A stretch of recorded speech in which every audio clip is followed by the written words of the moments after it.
হে মাধবী, কি করো? কি দিয়ে ভর্তা বানাচ্ছ? কাঁঠালে বিচি আর কি?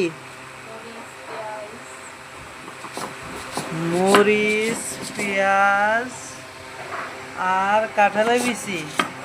এটা কি হইব, ভর্তা?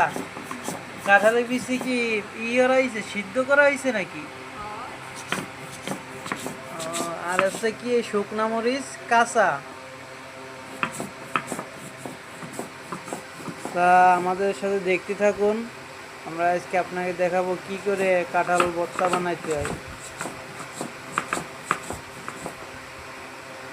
দেখছেন তো, এই ডিজিটাল যুগে তারপরও আদিম আদিম যুগের মতো শিলপাটায় বেটে এই কাঁঠালের বিচি ভর্তা বানানো হচ্ছে।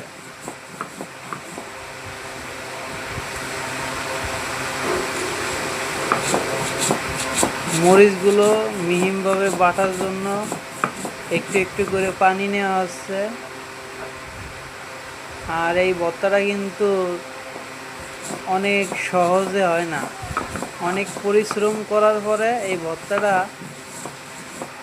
খাবো আমরা, দেখি কতটা টেস্ট এবং সুস্বাদু হয়। মাধবী বলতেছে এটা নাকি কেউরে দিব না এই ভর্তা। এই যে দেন আবার হাসে।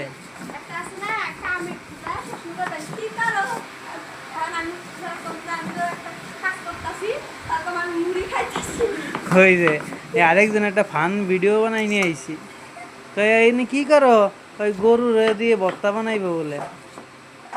হ্যাঁ, কথাটা কি সত্য? এই যে এখন আমরা এই যে পেঁয়াজ দিছি, পেঁয়াজ এখন বাটা হচ্ছে।